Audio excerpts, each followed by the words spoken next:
जैसा कि कल घटना घटा है, जो सत्संग में जो घटनाएं हुई हैं, जिसमें 121 मौतें हुई हैं, जो बहुत दुखद है, और इस पे हर आदमी को इसमें काफी दुखद है और इसके लिए संवेदना प्रकट कर रहा है।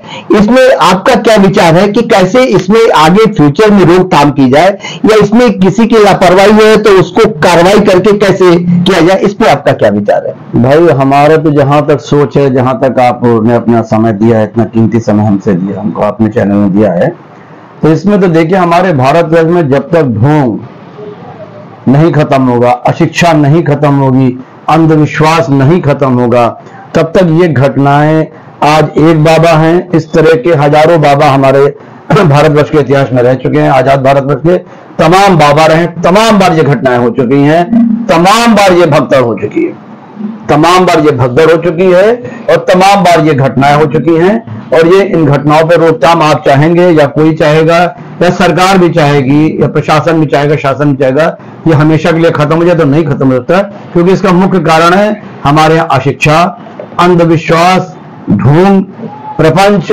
दिखावा, मेन कारण ये है। हम लोग आज के वर्तमान को मजबूत ना करके, बच्चों के लिए खासकर आज की पीढ़ी तैयार हो रही है, उसके इसी तरह पिछले का देख लीजिए कि पिछले वर्तमान को मजबूत ना करके उनको भविष्य की हम चिंताएं दिखाने लगते हैं कि भविष्य में ये हो जाएगा, ऐसा करोगे तो भविष्य में ये हो जाएगा, ऐसा नहीं करोगे तो भविष्य हम ठीक कर सकते हैं। जब मेडिकल साइंस के हिसाब से हम कहते हैं, आम बुद्धिजीवी वर्ग के हिसाब से भी हम कहते हैं, आज के बारे में आदमी नहीं सोच सकता है तो कल का हमारा क्या ठिकाना। इतनी बड़ी त्रासदी से हम लोग बचे हैं, इतनी बड़ी त्रासदी से निकले हम लोग। कोविड-19 से क्या किसी ने सोचा था कि कोविड-19 होगा? नहीं होगा, तो किसी ने सोचा नहीं था। तो हम लोग वर्तमान को ठीक ना करके, वर्तमान को समझ के, हम ना समझ के हम बाबाओं के चक्कर में पड़ जाते हैं। वो हमें बताते हैं कि हम तुम्हारे ठेकेदार हैं। बाबा क्या बताते हैं कि हम तुम्हारे ठेकेदार हैं, जो कुछ है सब हमको अर्पित कर दो, हम पर छोड़ दो, माया मोह को सब छोड़ दो, माया मोह को छोड़ो का हमारे ऊपर छोड़ दो, मतलब अपने पास से छोड़ दो, सब हमको दे दो। अगर तुम अपने पास से छोड़ दोगे तो सब ठीक हो जाएगा, हमारे पास दे दोगे, अपने पास से छोड़ दोगे तो सब ठीक हो जाएगा, वो सब हमको दे दो, हम उससे खराब हो या अच्छे हो। तो मोस्टली ये है कि यहाँ पर जो ढोंग है, अंधविश्वास है, प्रपंच है, दिखावा है, आडंबर है, इसको जब तक दूर नहीं किया जाएगा, जब तक ये दूर नहीं किया जाएगा, चौराहे पर अंडा फोड़ा जाता है। यहाँ बच्चा बीमार होता है तो चौराहे पर अंडा फोड़ा जाता है, यहाँ बच्चा बीमार होता है तो हम लोग जाते हैं, फूल चढ़वाते हैं, उसकी दुआ ताबीज कराते हैं। चलिए वो भी ठीक है, वो तो इसको फिर हम लोग मान्यता के आधार पर ले लेते हैं, आदमी की आस्था के आधार पर ले लेते हैं, ठीक है। अगर जब तक हम लोग शिक्षित नहीं, अभी तभी भारत में हम लोग शिक्षित नहीं हुए, अभी भी हम लोग शिक्षित नहीं हुए, अभी भी हम लोग कहीं से अशिक्षित हैं। अशिक्षित इसलिए है क्योंकि हमारे यहाँ का जो बच्चा पैदा होता है धीरे धीरे जब बड़ा होता है तो उसको बाबा से डराते हैं, उसको पीपल के पेड़ से डराते हैं, उसको बबूल के पेड़ से डराते हैं, उसको चुड़ैल से डराते हैं, उसको भूत से डराते हैं, उसको पिशाच से डराते हैं, उसको नर्क से डराते हैं, उसको डरा डरा के ही पालते हैं पूरी तरह।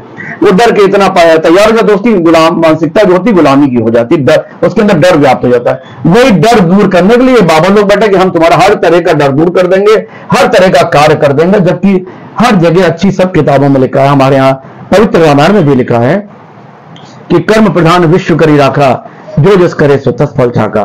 ठीक है कि जैसा हम कर्म करेंगे वैसा हमको फल मिलेगा। हमारे यहाँ गीता हमारे भारतवर्ष की नहीं, पूरे विश्व की सबसे अच्छी एक ऐसी पुस्तक है जिसमें पूरे विश्व में उसका नाम है। जैसा कि अभी जो है जितने भी जिसके परिवार में जाने गए हैं, उसके लिए पूरा भारत और पूरा प्रदेश दुख प्रकट करता है।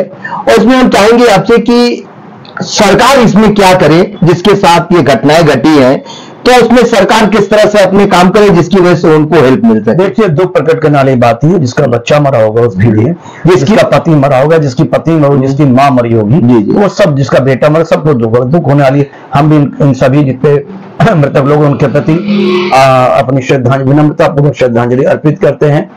और इसमें सरकार और प्रशासन और शासन क्या कर सकता है, इसकी इंक्वायरी कराए, इसको देखे इसको देखे क्यों ऐसी घटना घटी, इतनी भीड़ एक साथ कैसे इकट्ठा हुई और इतनी भीड़ किसने बुला ली वहां पर, क्या उसकी भीड़ बुलाने की परमिशन ली गई थी कि नहीं ली गई थी? इसमें जैसा कि जानकारी दे दी, इसमें 80,000 लोगों की परमिशन थी, लेकिन 2 से 2.5 लाख लोग आ गए, जो कि उस संख्या से बहुत ही ज्यादा थी और उस तरह की तैयारी व्यवस्था संस्था की तरफ से नहीं थी। तो इसमें थोड़ी सी सरकार भी लापरवाह रही, इसमें मतलब प्रशासन लापरवाह रहा, सरकार तो नहीं, विशेष रूप से प्रशासन लापरवाह रहा है। और जिसमें निश्चित रूप से अगर प्रशासन थोड़ा टाइट रहता, इतनी व्यवस्था अचानक नहीं आई होगी, तो निश्चित रूप से प्रशासन को चाहिए था कि इसमें व्यवस्था हो। फिर अगर घटना घट गई तो आगे ऐसी घटना न घटे, इसके लिए विशेष रूप से प्रशासन और सरकार ध्यान दे और इसकी जांच भी कराई जाए। प्रशासन भी देखिए, पुलिस भी, हमारे यहाँ पुलिस बल कितना है, जितना पुलिस बल है कई जिलों में जाता है, कई वीवीआईपी की सुरक्षा में रहता है और सभी संस्थाओं की सुरक्षा करता है, जनता के साथ रहता है, जनता की सेवा में थाने में पुलिस बल रहता है, रिजर्व पुलिस लाइन में पुलिस बल रहता है।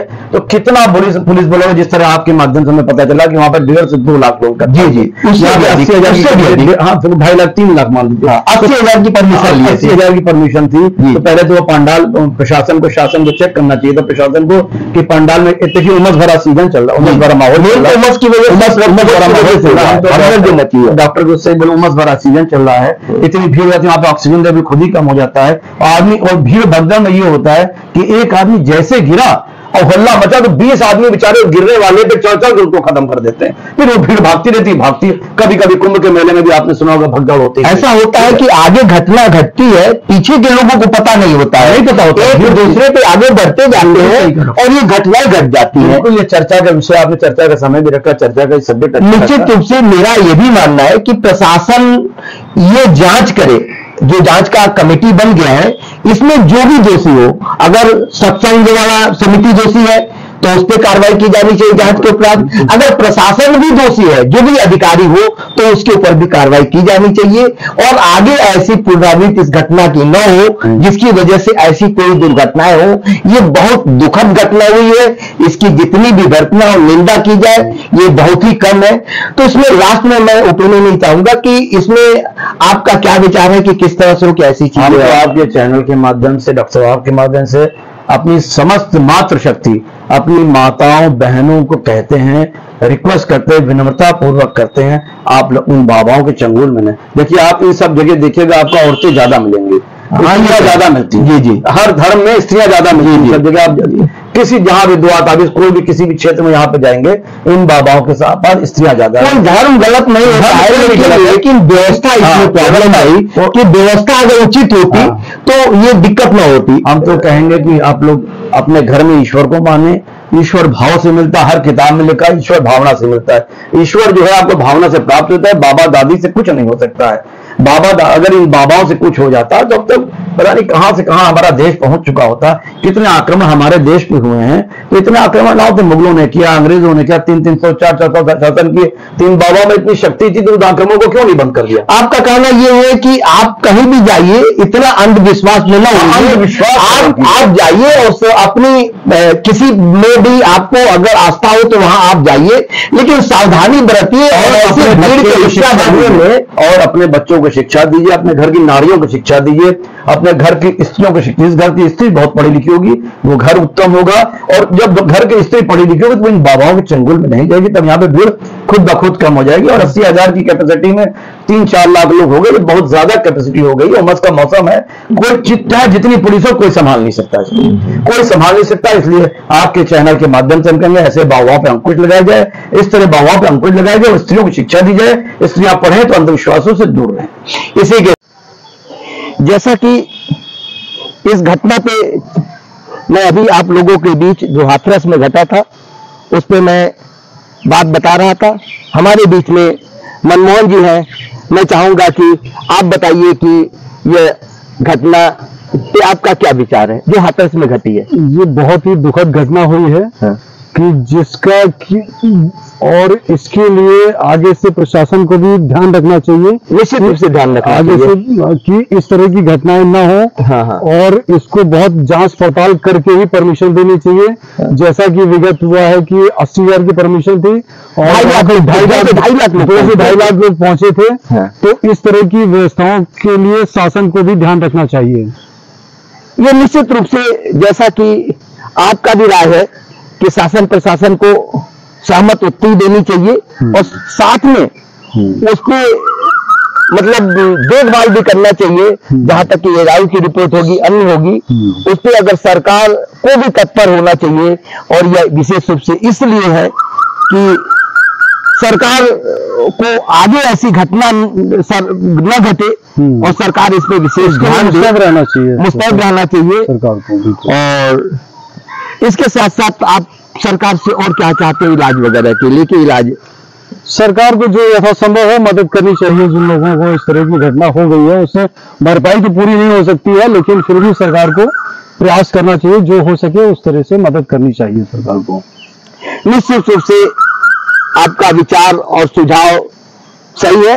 और एक बात अंत में, सरकार से यह राष्ट्रीय सरोकार पार्टी मांग करते हुए कि जो घायल हैं उनको उचित इलाज मिले और साथ में जांच करा करके जो भी दोषी पाए जाए, या तो सत्संग समिति हो या प्रशासन हो, तो उस पर सख्त से सख्त जांच के उपरांत कार्रवाई होनी चाहिए।